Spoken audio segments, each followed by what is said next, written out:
Bueno, bienvenidos sean cada uno de ustedes a este momento de lecturas teológicas random. Alguien preguntará por qué son lecturas teológicas random, porque fue muy random el nombre y así quedó.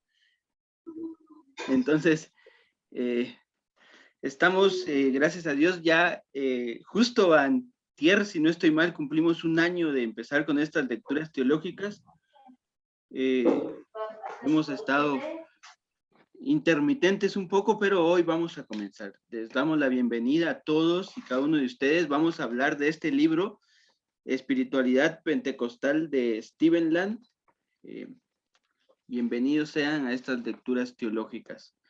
Bueno, junto con Jonan, que es nuestro experto en la materia, vamos a intentar dialogar un poco en el sentido de tratar de rescatar un poco lo que en realidad el autor dice de esto de lecturas Ya empezó, mira. de la espiritualidad, ya empezó, hermana, de la espiritualidad pentecostal. Entonces, Conan, comencemos a dialogar un poco acerca de esto, de la espiritualidad pentecostal de Stephen Land, para no ir perdiendo mucho el tiempo e ir al grano. Háblenos un poco de cómo surge, en qué contexto surge esto del estudio del pentecostalismo que hace Stephen Land.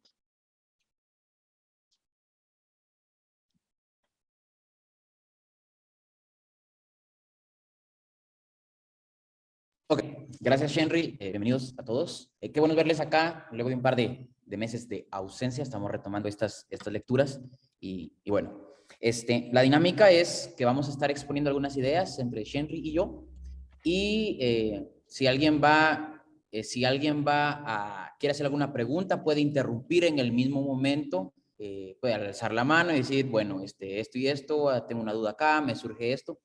Porque si al final, digamos, dejamos un tiempo de preguntas, al final no vaya a ser que se nos olviden o, digamos, que no sea tan provechoso. Entonces, tal vez durante la exposición o durante las ideas van surgiendo las preguntas, entonces inmediatamente se aborda, ¿verdad?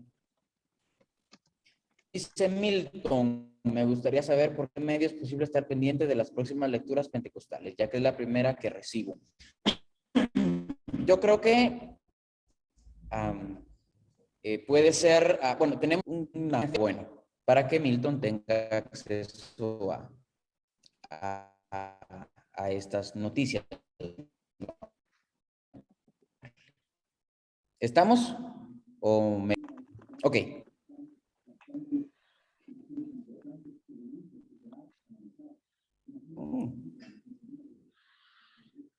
Se trabó un poco, dice.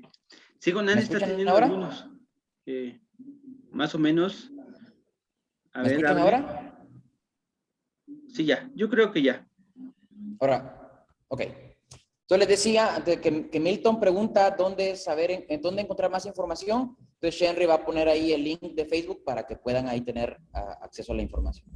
Ok, entonces vamos a hablar hoy acerca de Stephen Land y su propuesta de espiritualidad pentecostal.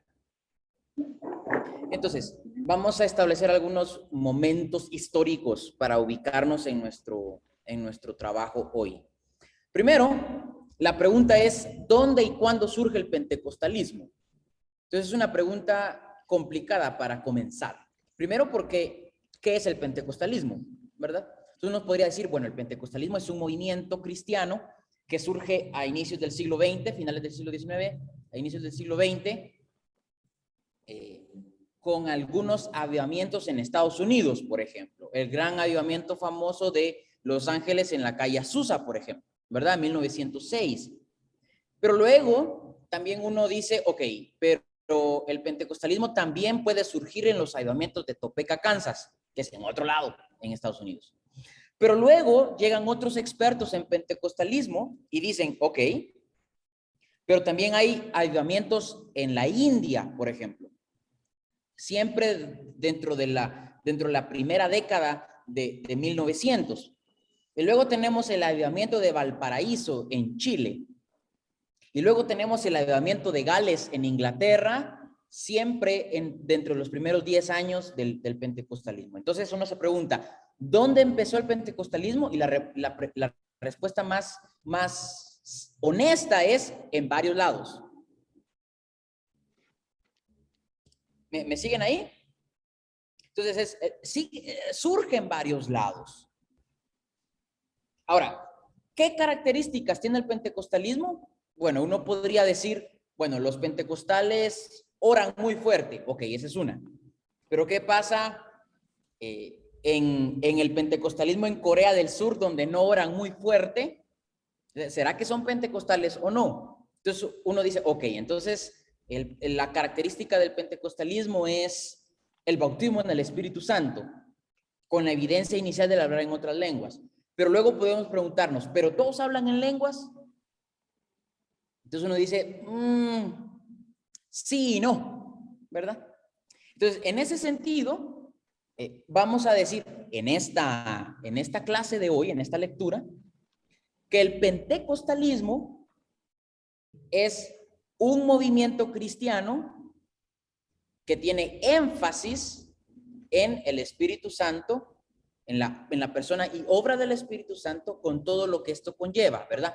Dones espirituales, experiencias extáticas, como bautismo en el Espíritu, como un tipo de oración eufórica, es decir, todo lo que tenga que ver con una interpretación específica del mover del Espíritu Santo, sobre todo con los carismas y con la experiencia espiritual.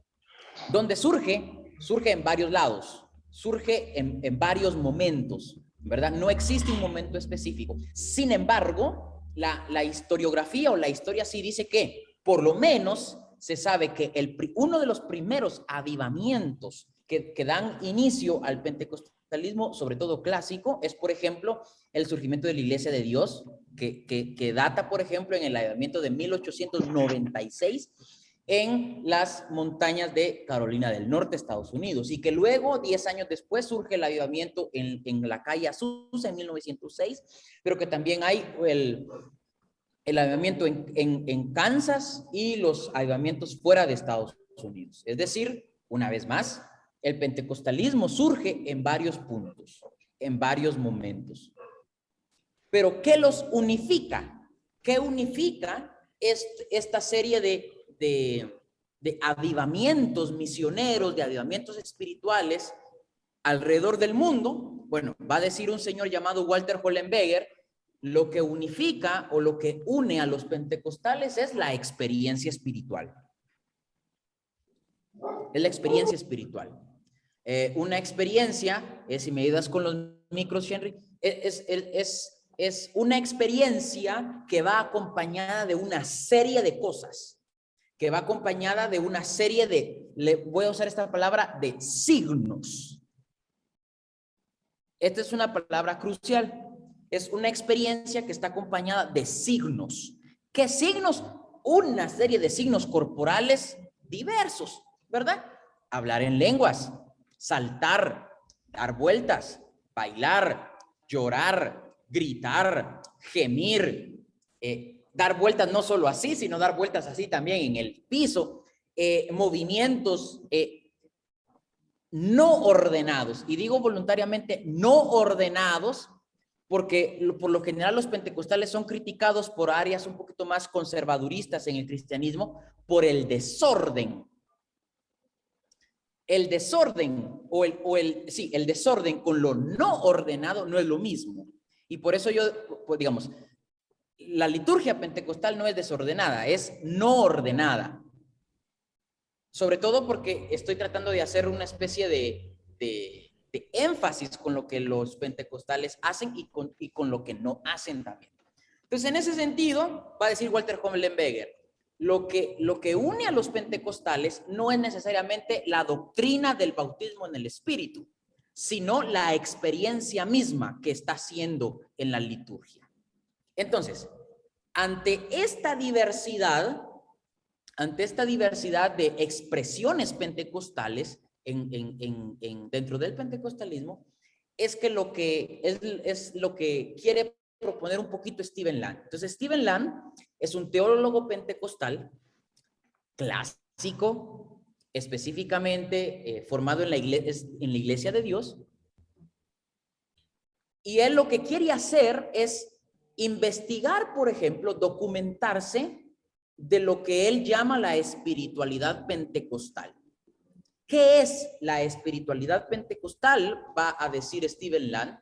Él la va a definir de la siguiente manera. Él la define como la integración de 3 elementos. Entonces, la espiritualidad pentecostal es la integración de 3 elementos. ¿Qué cosa? La doctrina, las prácticas y los afectos. ¿Cuál es el elemento, podemos decir, novedoso de lo que Stephen Land dice? Es la palabra afectos. Es decir, los pentecostales tratan de creer correctamente, tratan de practicar la fe correctamente, pero también sienten o buscan sentir correctamente. Ahora, el adverbio correctamente no lo voy a tratar mucho porque es muy complicado, creo yo, porque nos podríamos preguntar, ¿verdad? ¿Y qué es lo correcto? Y digamos, ¿y quién establece qué es lo correcto? ¿Verdad? La doctrina, bueno, ¿quién estableció la doctrina? Entonces podemos, digamos, irnos por otro camino. Entonces, el tema de la espiritualidad pentecostal, va a decir Stephen Land, es la integración de 3 elementos. De nuevo, la doctrina, las prácticas y los afectos. Y él dice, ¿verdad? Él dice, ok, vamos a poner atención a la palabra integrar, porque cuando usamos balance o utilizamos equilibrio, estamos teniendo dominios separados, dice él. Es decir, aquí está la doctrina y aquí están las prácticas y en otro lado están los afectos, pero hay que equilibrarlos, dice uno. Es decir, tienen dominios distintos y tienen que equilibrarse como una balanza. Y dice él, no quiero hablar de equilibrio, no quiero hablar de balance, quiero hablar de integración. Es decir, que lo que creo doctrinalmente puede ser transformado por lo que siento también, por lo que practico. Entonces, ¿cuál es el elemento, podemos decir, novedoso en la propuesta del señor Land? Es el afecto. Volviendo al contexto, Land escribe en conmemoración de los 100 años del pentecostalismo, más o menos hace unos, ¿qué ya? 20 años atrás tal vez, ¿verdad? 1906 más o menos, tomando como referencia el avivamiento de Azusa, es 1906, 2006, ¿verdad? ¿Algo así? Sí, no soy muy bueno con los números. Entonces, en un contexto del centenario del pentecostalismo, él de alguna manera quiere explorar cómo los pentecostales han hecho teología. Cómo los pentecostales han pensado un poco su fe, pero sobre todo cómo la viven, cómo viven su fe, cómo viven su espiritualidad. Y para Stephen Land, la teología no puede ser vista desde estos parámetros academicistas, como la teología moderna, o como la influencia de la teología, digamos, sobre todo escolástica, tal vez, de la Edad Media, y de la forma formal, por así decirlo. Es decir, hay que escribir un libro para hacer teología, y si no escribimos un libro, entonces no hacemos teología. Él quiere salir un poco de esta forma académica, academicista, para encontrar cómo la espiritualidad es la forma en que los pentecostales hacen teología. Entonces él lo que va es a los cantos, él va a los testimonios, él va a las narrativas, él va a las formas en donde se gesta un tipo de discurso teológico que es de alguna manera no formal, informal tal vez, pero que está siendo vivido. Entonces yo me preguntaría, o los invitaría a ustedes a preguntarse, ¿qué creen los pentecostales? Bueno, ¿qué creen? Vayamos al culto a ver qué es lo que creen. Porque en el culto, en la liturgia, es donde se está produciendo una serie de formas teológicas. ¿Por qué? Porque, bueno, los pentecostales han escrito teología. Bueno, han escrito poco, hasta hace unos 30, 40 años han comenzado a escribir. ¿Pero eso significa que no han hecho teología? No, eso significa que no la han escrito. Lo que sí han hecho es que la están viviendo ahí, en la liturgia, en los testimonios. Entonces, preguntémosle, ¿no? Preguntémonos. Si yo le preguntara hoy a Ariel, contanos tu experiencia de bautismo en el Espíritu, él lo que va a hacer es contarnos una historia. Lo que haría Esther, por ejemplo, hoy es contarnos una historia, es cómo se está viviendo algo y cómo se está viviendo una relación, en este caso, con alguien, con Dios. Entonces, ¿qué es la espiritualidad pentecostal? Va a decir Land, es la integración de lo doctrinal con lo práctico y con lo afectivo. Y quiero hacer énfasis o ampliar un poquito más el asunto de los afectos. Porque hay una acción importante y fundamental en los pentecostales que algunas otras tradiciones cristianas desmerecen y que cuando somos pentecostales, pero no le ponemos mucha atención, nosotros mismos lo podemos desmerecer. Y voy a poner un ejemplo. Y un día estaba yo tratando de discutir un poquito acerca de teología pentecostal con un compañero de seminario y él, toda la discusión fue citar a Martín Lutero y a Juan Calvino.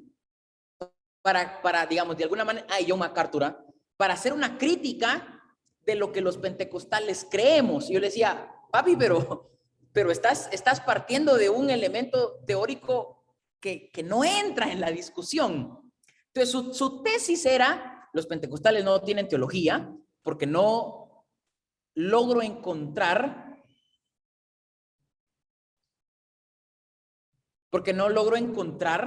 elementos de los luteranos, de los presbiterianos, de estos pensadores que, digamos, son más sistemáticos en la teología pentecostal. Le decía, creo que tenemos un problema aquí, le decía yo.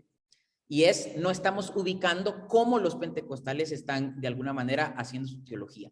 Y el asunto importante que les decía es el asunto del sentir. O sea, la espiritualidad pentecostal está fundamentada mucho, tiene un elemento del sentir, del afecto, ¿verdad? Siento amor, siento a Dios en la liturgia. Los pentecostales entendemos que sentir a Dios es un elemento sumamente importante que debemos considerar allí. Entonces, en ese sentido, Shenry va a hablar un poquito más acerca de los afectos, de cómo funciona el tema de la integración, porque él va a hablar un poquito más, va a ahondar un poco más en el pensamiento de Land. Entonces, lo que estamos queriendo hacer en este momento es ubicar a Land, teólogo pentecostal clásico de la Iglesia de Dios, que busca explorar la espiritualidad de los pentecostales como esa fuente donde se gesta la teología. Entonces, la teología de los pentecostales, dice Land, se hace a través de la espiritualidad, ¿verdad? De los sermones, de los cantos, de los testimonios, de los panfletos, de los folletos, no en tratados sistemáticos academicistas, sino en la misma forma de la expresión, de la espiritualidad. Entonces, teniendo en cuenta eso, Shenry va a ahondar un poco más ahora. Entonces, Shenry con nosotros. Gracias, Jonan. Es interesante que, bueno, dirá Stephen Land, esta integración que busca hacerse entre doctrina, práctica y espiritualidad o afectos, que tiene que ver con la idea de integrar lo que es la justicia, el amor, con todo esto que nosotros llamamos el poder o el empoderamiento que trae un movimiento. Y aquí me parece curioso e interesante que Land nos va a llevar en esta metodología de las narrativas, los cantos, y dirá, bueno, el pentecostalismo primero no es una cuestión de hegemonía. ¿Por qué? Porque si ustedes ven al pentecostalismo, o podemos llamar los pentecostalismos, no son algo hegemónico, y Jonan pues también nos irá abordando un poco más esto, pero no es algo que tenga un estereotipo. Por ejemplo, el pentecostal no necesariamente tiene que ser hombre blanco occidental rico que pertenecía a ciertos estratos sociales altos, sino que el pentecostal es más esta figura de lo no blanco, lo no rico, lo no occidental, que forma parte de esta idea de comunidad, que al final es una comunidad de afectos. Pues no quiero usar la palabra tal vez así a la ligera, pero me parece que es como una forma de protesta de decir Dios no es un Dios de jerarquía solamente, sino es un Dios que puede estar en cualquier estrato social y no necesariamente en los estratos ya establecidos por el occidentalismo, porque si nosotros vemos en nuestras áreas de trabajo, por ejemplo en Guatemala, si nos damos cuenta, hay en iglesias rurales lejanas, iglesias pentecostales. El pentecostalismo se vive en áreas rurales importantemente, más que dentro de las urbes, por ejemplo. Claramente hay ciertos movimientos actuales, contemporáneos, que quieren como regresar a este tipo de urbe o occidentalizarse un poco, pero el pentecostalismo responde a esta idea de una iglesia, un movimiento que parte y surge del Espíritu Santo, y Stephen Land dirá, bueno, sí tenemos a Cristo como el centro, sí está Cristo como el centro, pero al final el círculo que abarca todo es el Espíritu Santo, y lo que inicia todo en el pentecostalismo es la experiencia vivida hoy, y esta experiencia vivida hoy que no tiene dueño, esta experiencia vivida hoy que tiene como inicio todo lo no hegemónico presentado por esta occidentalización que nos decía, bueno, el hombre blanco era quien tenía que más posibilidades de presentarse delante de Dios, por ejemplo, pero en este movimiento que da partida en el sentir, es algo como el Espíritu Santo se manifiesta en el no blanco, en el no masculino, en lo no rico, en lo rural, por ejemplo, y en todo este movimiento que nosotros encontramos. Pero, ¿cómo ve Jonan esta parte que nos presenta Stephen Land? Tal vez, digamos, me pongo a pensar en los inicios del pentecostalismo en Guatemala, por ejemplo, ¿verdad? Digamos, el contexto inmediato que tengo ahorita es el guatemalteco, porque lo he estado tratando de investigar un poco. Y es, por ejemplo, ¿qué pasa en Guatemala, verdad? Con la llegada del protestantismo, con el tema de el deseo de Justo Rufino Barrios para poder, de alguna manera, quitarle el poder un poco a la Iglesia Católica.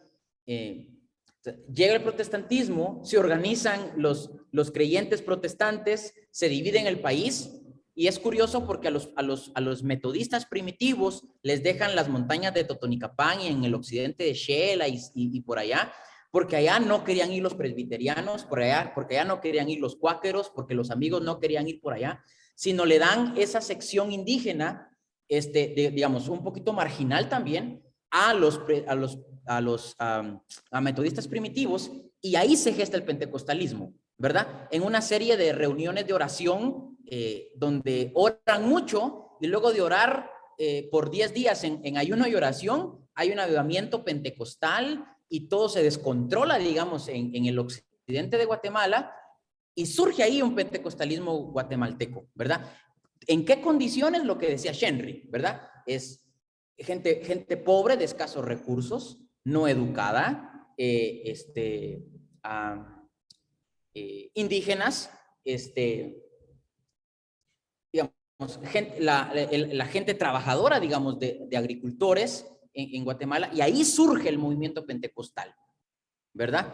Y en términos de 10 años ya hay una serie de iglesias por todos lados en el occidente, y ya comienzan de alguna manera a tomar un poquito más el tema de Guatemala, por ejemplo. Entonces, los estudiosos del pentecostalismo se van dando cuenta que el pentecostalismo surge en las áreas marginales de la sociedad. Entonces, el pentecostalismo como que se va instalando, digamos, como un movimiento anti-élites, podríamos decir, con un poquito de margen de error, obviamente, sobre todo porque lo que dice Sherry se puede tratar un poquito más es con el tema del surgimiento del neopentecostalismo, que busca de alguna manera fusionar la experiencia pentecostal con toda una serie de sistemas un poquito más monetarios, ¿no? De financiamiento. Pero es precisamente eso, ¿no? La espiritualidad pentecostal se va desarrollando con un énfasis en el afecto, ¿verdad? Un día hablaba con uno de mis profesores de teología y me decía, ¿verdad? que creo que aquí está Abiud, bienvenido Abiud, es ¿cómo nosotros medimos que el culto está bueno? ¿Alguien quiere responder esa pregunta para unirlos un poquito más? ¿Cómo sabemos que el culto estuvo bueno? No, pues están muy callados hoy. Porque lo sentí. Porque Dice sentí la presencia Cristian de Valdés Dios. porque sentí algo. O sea, porque hubo afecto, ¿verdad? Porque lloramos, porque, o sea, eso de sentir un calor, hermano, eso hay que tomarlo muy en serio. O sea, eso está pasando en la espiritualidad, ¿verdad? Dice Kevin Cantoral, porque hubo fuego, claro que sí. Hubo lágrimas, hubo milagros, hubo ministración, hubo poder de Dios que se manifestó. Por eso es que los cultos pentecostales son buenos, porque están dotados de afecto, ¿verdad? Algo que tal vez algunas otras tradiciones cristianas no están de alguna manera considerando legítimo. Entonces, en ese sentido, la pregunta es, ¿verdad? ¿Y cómo eso de sentir es válido, ¿verdad? Entonces, ¿qué es ese? ¿Hay criterios para legitimar, Shenry? Claro, es que la idea de la teología pentecostal es un poquito salir de esta dicotomía que tal vez hemos ido creando cada uno de nosotros, en que hay una diferencia entre el sentimiento y la razón, que al final es una cuestión muy moderna, muy de la modernidad, de decir, bueno, tenemos que supervisar todo por medio de la razón y el sentir va a quedar un poco relegado porque no es racional en nuestras formas de ver. Entonces, por eso es que muchas veces hacemos esta cuestión de, el sentir no está como invalidado porque no es una cuestión racional. Pero Steven Land dirá, hay unas ciertas apreciaciones fenomenológicas pentecostales a las cuales hay que darle seriedad. Este afecto, este sentimiento o esta experiencia hoy es este inicio de la teología. No significa que tengamos que sistematizar racionalmente, porque sería caer en algo que no, que el pentecostalismo no está como muy compatible con sus inicios. O sea, ¿por qué queremos racionalizar algo que hemos apreciado, hemos sentido, si en realidad la teología para el pentecostal surge de la experiencia hoy, esas experiencias constantes que no tienen un dueño, porque no podemos decir que el movimiento pentecostal tenga un fundador como tal, si hay pentecostalismos en diferentes lugares que tal vez estos no tuvieron relación unos con otros. Entonces pensemos, ¿cómo legitimamos este sentir? Empecemos con que nuestra teología, si es que queremos llamarla de esta manera, teología, empieza en el hecho de experimentar hoy al Espíritu. Se tiene como centro a Cristo, dirá Steven Land, pero al final esta experiencia empieza hoy, ese sentir, estos movimientos estáticos que, bueno, de alguna manera hicieron que la iglesia o el pentecostalismo, los pentecostalismos, fueran rechazados, ya sea porque les llamaban los santos rodadores o en Totonicapán, que justamente de donde soy yo, se les llamaba algo así como los habladores, los que hablaban, porque se decía que la gente iba al mercado, a las plazas, y quería comprar, pero tenía esta experiencia de éxtasis y empezaba a hablar en lenguas y se le empezó a discriminar por esto, a hacer de lado, porque al final no se entendía. Pero bueno, es parte y es legítimo desde esta perspectiva. Uh-huh. Entonces en ese sentido, Henry desapareció o me trabé yo. Se trabó, pero ya lo vemos otra vez. Lo siento, el internet de Claro es una bendición en Guatemala. Entonces es precisamente eso, ¿no? Pongámosle atención, digamos, a la historia y a cómo nosotros vamos entendiendo la Biblia, por ejemplo, ¿verdad? Porque uno podría decir, ok, pero estas experiencias extáticas son legítimas, son bíblicas. Claro, son bíblicas. ¿Por qué? Porque el pentecostal no va a la Biblia para averiguar, digamos, un asunto doctrinal de primera mano. No, lo que hace el pentecostal es que experimenta y luego va a la Biblia para averiguar si lo que experimentó ya lo experimentó alguien más, ¿verdad? Y si tiene algunos elementos, por ejemplo. Entonces, cuando uno le pone atención al surgimiento del pentecostalismo en Guatemala, la historia muestra un patrón bien chilero y es, bueno, la Biblia dice que hay Pentecostés, oremos entonces para vivir Pentecostés. Luego de varios años de orar, de 10 años de oración en Guatemala y en, digamos, en alguna historia de los pentecostalismos en otros espacios, se oraba, se tenía una experiencia y luego de la experiencia se preguntaba, ¿y qué pasó aquí? Entonces vamos a la Biblia para averiguar qué pasó. ¿Y qué pasó? Pentecostés. ¿Verdad? O sea, es como que un diálogo con el texto bíblico partiendo de un elemento fundamental en el pentecostalismo, que es la experiencia misma, ¿verdad? Contrario a otras tradiciones cristianas que lo que hacen es que toman el texto, lo estudian, lo amplían, lo profundizan, lo predican y luego pues veamos qué pasa después, ¿verdad? O por lo menos, bueno, lo que hubo fue exposición bíblica, pero el pentecostalismo lo que hace, o el pentecostal lo que hace es que su experiencia misma, su experiencia de éxtasis, cuando hablamos de experiencia extática, estamos haciendo referencia a todas las manifestaciones de la espiritualidad pentecostal, ¿verdad? Que se van gestando y que se van legitimando con el texto bíblico. Y para eso, por ejemplo, por lo menos hay 2 teólogos latinoamericanos brasileños que están explorando cómo el éxtasis puede ser la clave hermenéutica para leer la Biblia en el pentecostalismo, ¿verdad? Este es David Meschiati y Kenneth Terra, por ejemplo. Entonces, Shenry, considerando, por ejemplo, la pregunta de Milton, no sé si la viste ya. Sí, eso le iba a decir, que hablemos un poco de esto porque parece que como tenemos todavía esta concepción de la evidencia inicial, pero a veces nos perdemos pensando que es la única evidencia y que, bueno, si hay éxtasis, tiene que ser avalado por el hablar en lenguas, porque si no, si el hermano no habla en lenguas, no hay evidencia y dejamos un poquito de lado el éxtasis, aunque en realidad en otros pentecostalismos no necesariamente el hablar en otras lenguas tiene que ser esta evidencia, sino la misma experiencia, el mismo éxtasis que se tiene. O sea que está como la línea distintiva y que une al pentecostalismo o a los pentecostalismos no es tanto el hablar en otras lenguas, sino la experiencia que se tiene en éxtasis con el espíritu o en el espíritu. Pero al final la idea es que nosotros, embebidos un poco de esta denominación, que ya nos ha de alguna manera, nos ha normado algo que nosotros no queríamos normar tanto, nos dice que hay evidencia del bautismo y la evidencia inicial es el hablar en lenguas. Ahora, nos dice justamente Milton que debería haber una pluralidad en las evidencias, o sea, es decir, el éxtasis como tal ya podría ser una evidencia. Hablemos entonces un poco del bautismo en el Espíritu Santo, Jonán, porque pues también hemos intentado explorar en ese. Por ahí se está yendo la conversación.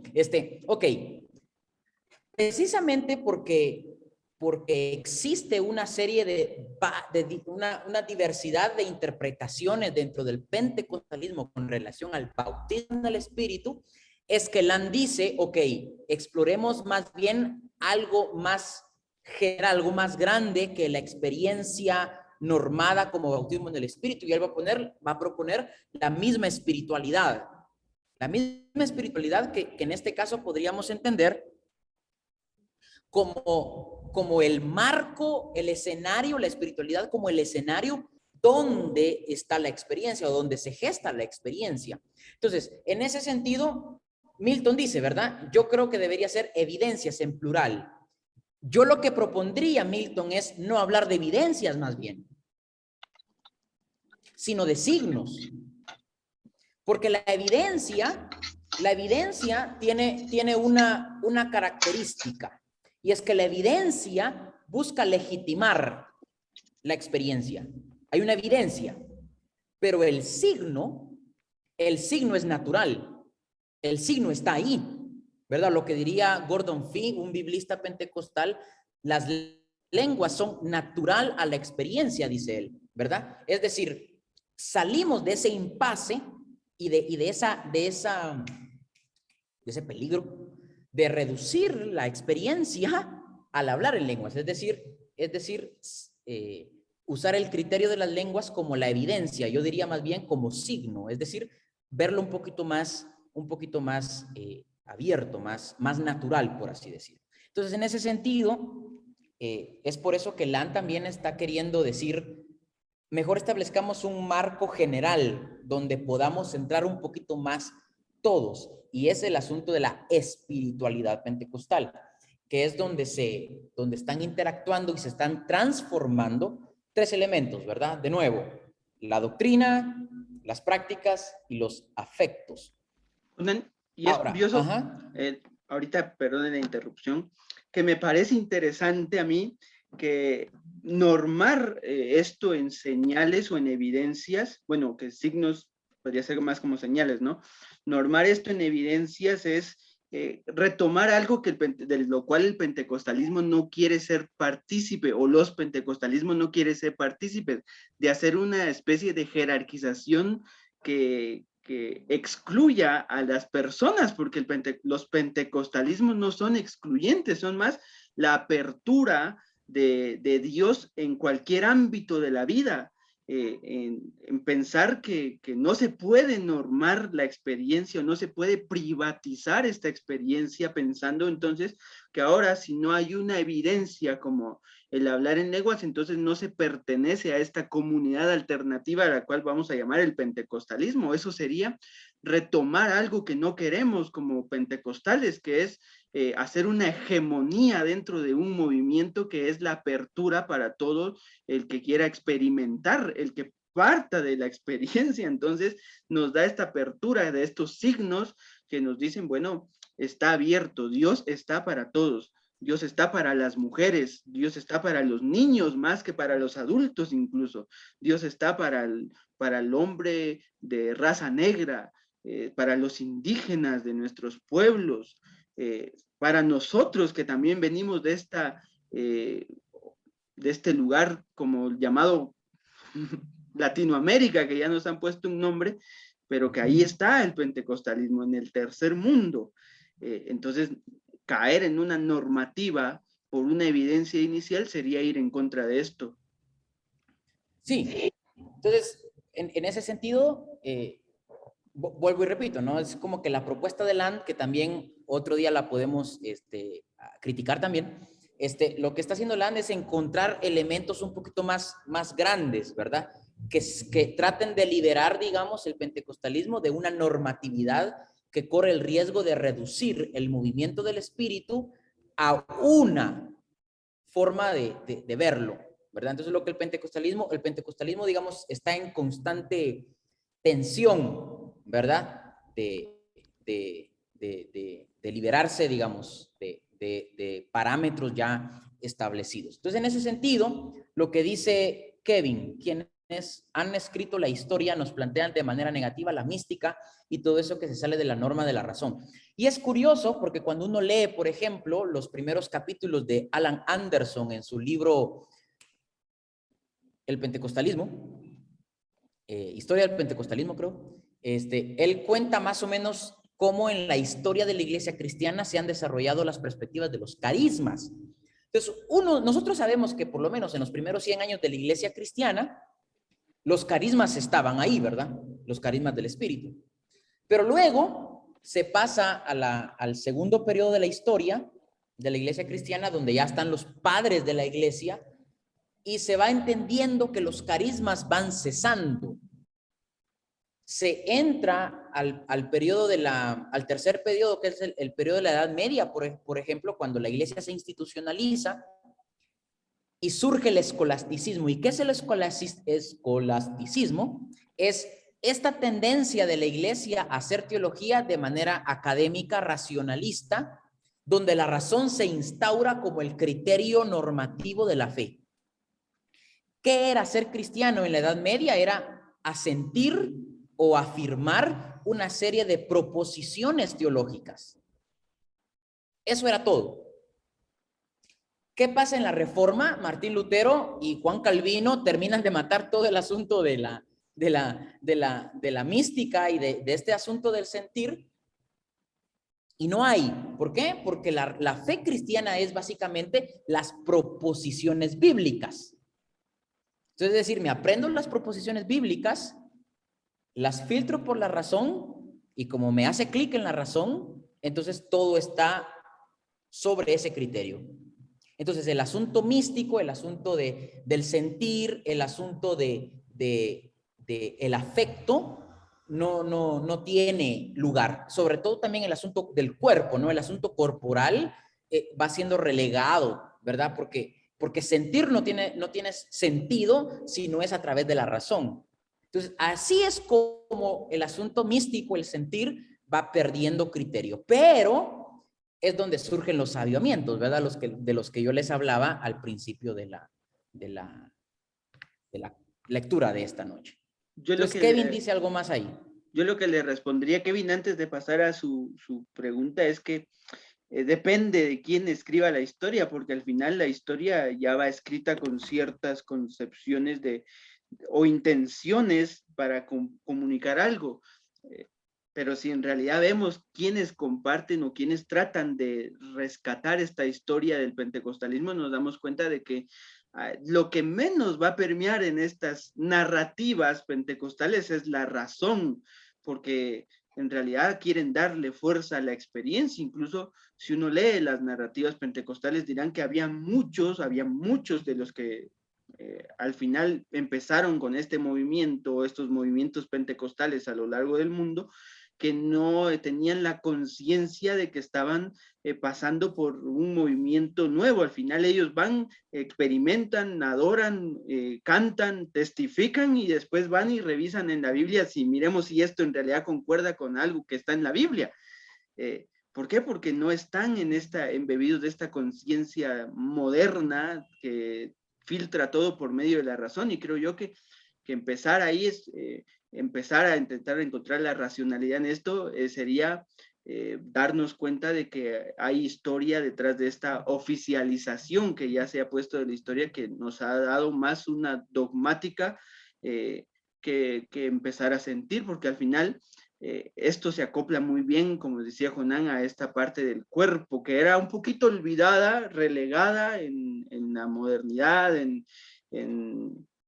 la Edad Media, y que va tomando fuerza porque el pentecostalismo comienza también a darle fuerza a esto. Eso para responderle a Kevin lo que estaba preguntando, y está preguntando, bueno, nos hizo una pregunta y un comentario, ¿qué podría definir a un pentecostal, por ejemplo? Yo diría que para definir un pentecostal, y Steven Land también nos apoyaría, y Walter Hollenberger, es esta experiencia que se tiene en el espíritu. Al final, es curioso que Steven Land, en lo que regresa Jonán, creo que se nos desapareció por un momento. Aquí estoy. Ahí está. En lo que nos dice Steven Land, hay que tratar de integrar esto, porque hay algo que todavía no podemos manejar bien, que es el empoderamiento, y Steven Land dirá, bueno, integremos doctrina, justicia, integremos las cuestiones de la práctica, el amor, e integremos este afecto, esta comunidad que va a ir en medio del empoderamiento. Entonces, ¿cuál es el distintivo? Es esta experiencia hoy que da apertura a toda nuestra doctrina, como el del ya, pero todavía no. No, pero no sé cómo lo ve Jonán. Está bueno. Sí, digamos, la pregunta que me surge a mí luego de leer la pregunta de Kevin es, ¿por qué necesitamos definirlo? O sea, al final necesitamos siempre encontrar una definición que logre de alguna manera ubicarnos, o como diría un señor llamado Michael Berhunder, necesitamos como que entender al pentecostalismo como el objeto de estudio para ubicar cómo lo vamos a abordar. Entonces, digamos, sabiendo que las definiciones son muy estrechas, yo diría que lo que define a los pentecostales podría ser entender la espiritualidad a la luz del espíritu. O sea, lo que, digamos, es el asunto del mover del espíritu, ¿no? ¿Qué es eso? No sé, pero se me ocurre, ¿no? Es la acción, es identificar la acción constante del espíritu. Wolfgang Bonday, que es a quien acabamos de escuchar en el congreso del CEPIPCA, propone una definición teológica del pentecostalismo y va a decir, el pentecostalismo es un estilo de vida que se preocupa por la obra renovadora de Dios a través del Espíritu y que encuentra sus inicios en el día de Pentecostés, ¿verdad? Es una definición larga que otro día vamos a desmenuzarla, tal vez, si es que nos da el Señor o el Espíritu la oportunidad. Pero que como que tal vez nos da un poquito de luz, ¿verdad? Es tal vez entender a Dios con los lentes del Espíritu Santo. Porque de hecho, la espiritualidad pentecostal es el Espíritu que es Dios entre nosotros, va a decir Lan también, ¿verdad? Es, por ejemplo, si Jesús era Emmanuel, si Jesús era Dios con nosotros, los pentecostales van a decir que el Espíritu es Dios con nosotros, ¿verdad? Tal vez podría ayudar un poquito ahí. Dice Kevin, exacto, habrá que leer de nuevo la historia y escribirla desde una óptica más pentecostal. Sí, podría ser, ¿verdad? Cuando uno lee un poquito acerca de la teoría del discurso, uno se va dando cuenta que quien cuenta la historia, la cuenta desde una posición que quiere de alguna manera fomentar, ¿verdad? Por ejemplo, un ejemplo bíblico bien chévere o sea, ¿quién motiva a David a censar? Según Reyes es Dios, pero según Crónicas es Satanás. Entonces, quien te cuenta la historia desde una perspectiva, desde una, voy a usar esta palabra, ideología, desde una serie de intereses, ¿verdad? Tal vez Reyes está un poquito más a favor de David y por eso cree que el que fomenta o el que impulsa a David a censar es Dios, pero tal vez Crónicas no está muy a favor de David y para él es el diablo, ¿verdad? Es Satanás. Entonces, es una cuestión de perspectiva y uno tendría que siempre estar revisando porque lo que se dice nunca agota lo que en realidad pasó, ¿verdad? O lo que pasa. Henry. Sí, yo lo que pensaría es con esta misma forma de discurso, el hecho de para qué queremos nosotros venir y reescribir una historia. Bueno, en realidad, si queremos reescribir la historia, reescribámosla desde estas perspectivas no occidentales que al final también tienen algo que contar, no solo el occidente, porque se ha apropiado el occidente y esto es donde ya surge este movimiento tal vez un poco de colonizador y que nos dice, bueno, también hay historia, hay sabiduría también en otros relatos, no necesariamente solo en esta historia oficial que ya se nos ha dado y se nos ha dicho y se nos ha contado. Por ejemplo, es curioso que las historias independentistas, por ejemplo, son contadas tal vez no desde la perspectiva del que es en realidad al final el que surge de esta independización. Uno ve la historia de Guatemala, por ejemplo, y nos cuentan la historia de de Tecunumán, perdón. Y es curioso que Tecunumán, contado desde la perspectiva de una perspectiva donde pierde frente a la corona española, y al final es nuestro héroe nacional, es nuestro héroe, pero en realidad será la historia contada desde los que vivieron estas circunstancias. Bueno, hay que escribirla, hay que encontrar que también hay otro tipo de historia, y es lo que queremos de alguna manera que se vaya resaltando en esto. Kevin pregunta, no, es de Nilsson, perdón. ¿Cuál es el lugar del espíritu y la palabra en el quehacer teológico del pentecostalismo? ¿Partimos de la experiencia, la doctrina? Si es así, ¿existen peligros al abordar nuestra teología de esta forma?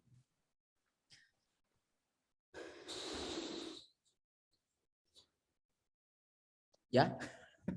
Ya es una pregunta muy larga. De hecho, Ok, ajá. Steven Land dice que los pentecostales en sus inicios, esos sí eran bien cuidadosos de revisar que sus prácticas no salieran de las normas o de lo escrito o establecido por el texto bíblico. Eh, hay, hay peligros, dirá alguien. ¿Qué pasa si yo tengo una experiencia yo qué sé, me estoy enamorando en el culto y pienso que es el espíritu? Porque pasa, ¿no? No, es que el amor, pero uno confunde estas cuestiones. Eh, ¿qué pasaría al final? Yo, bueno, algo así interpreto que nos quiere comunicar de Nilsson.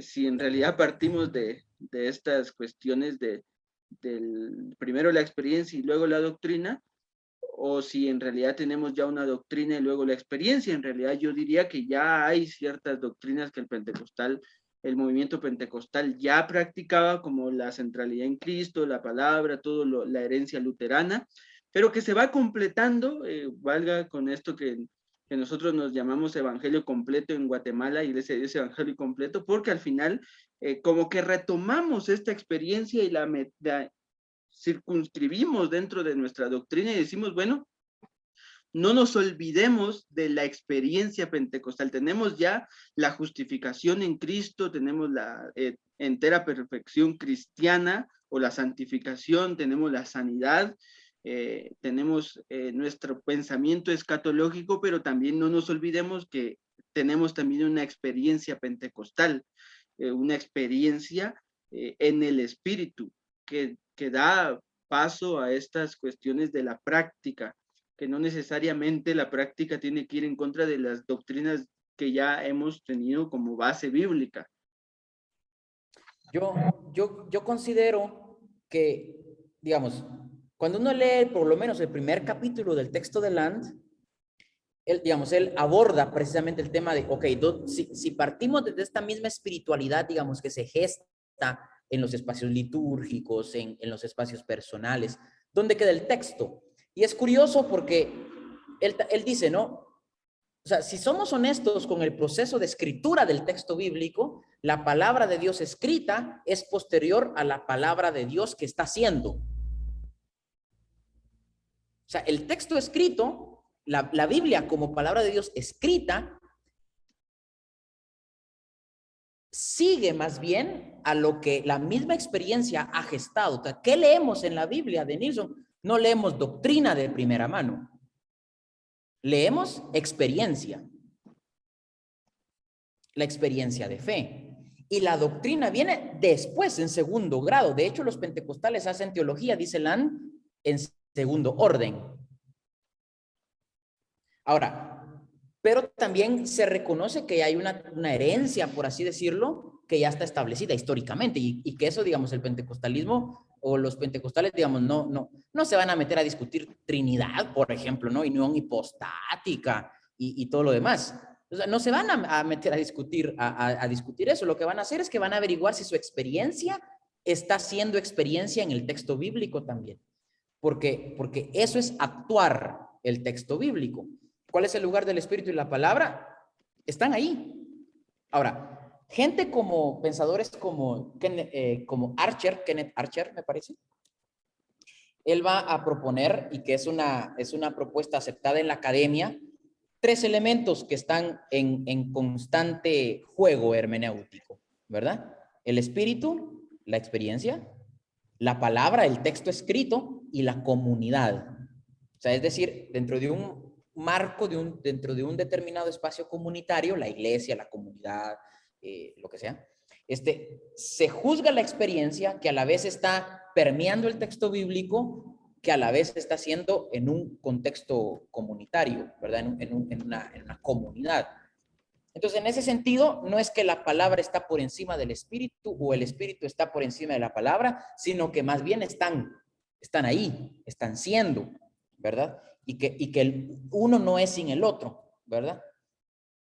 Porque, digamos, de lo que podemos estar seguros como pentecostales es que los pentecostales no abordamos el texto bíblico para sacar doctrina, abordamos el texto bíblico para vivir la fe pentecostal.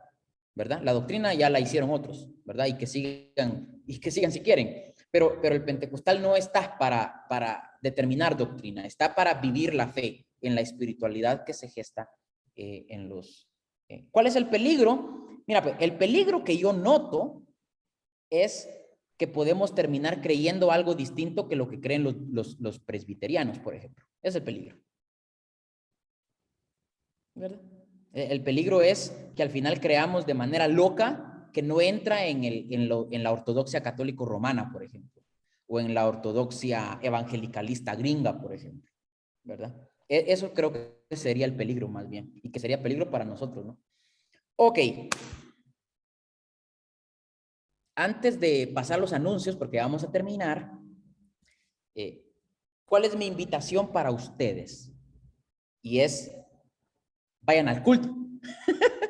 Vayamos al culto. Que cuando sea el tiempo de orar, oremos con fuerza, oremos con todo. Que cuando sea tiempo de cantar, cantemos. Que cuando sea el tiempo de escuchar la palabra, la atesoremos. Es decir, que en las liturgias nos entreguemos al Espíritu, porque creo que esa es nuestra forma pentecostal de hacer teología, ¿verdad? Otro día podemos ampliar el tema de la oración y todo este tiempo, porque creo que, o sea, en la misma espiritualidad que se gesta en los templos, en las oraciones de casa, por ejemplo, ahí creo que podemos darnos cuenta de cómo nosotros somos pentecostales. Henry. Muy bien, entonces experimenten, sientan o sintamos, mejor dicho, para estar en esta comunidad alternativa del pentecostalismo. Muy bien, llegamos al final porque hoy fue un día bueno. Esa ha sido la sesión con la que más personas hemos contado. Creo que fue la ausencia, Jonan. Hay que hacer una y ausentarnos 6 meses y después ya la gente vuelve a llegar. Eh, bueno, llegamos al final, sin antes decirle que para los que están en Guatemala, estamos vendiendo libros. Hemos intentado poner una librería de acceso, que dé acceso a ciertas literaturas que son un tanto difíciles de encontrar en Guatemala, pero estamos ahí, así que revisen nuestras páginas, ya sea en Facebook, Instagram y en YouTube. En YouTube vamos a subir el video, así que si se quiere ver, veas en el YouTube. Y bueno, con esto terminamos, Jonan, terminamos por hoy. ¿Cuándo nos volveremos a ver? Vamos a anunciarlo por redes sociales, porque si les damos una fecha y no les cumplimos, les mentimos. Y un pentecostal no miente, digo yo. Entonces, un saludo de nuevo a todos y agradecerles por tomarse un tiempito, por sus participaciones, sus preguntitas. Y de nuevo, ¿cuál es mi invitación? Es, vayamos a vivir la espiritualidad pentecostal, así sentida, no necesariamente ordenada, pero sí genuina, que sí sea legítima, digamos, por nuestra constante búsqueda de Dios y nuestro constante servicio a nuestro prójimo. Así que, ¿ya? Un abrazo a todos. Chao, Dios los bendiga.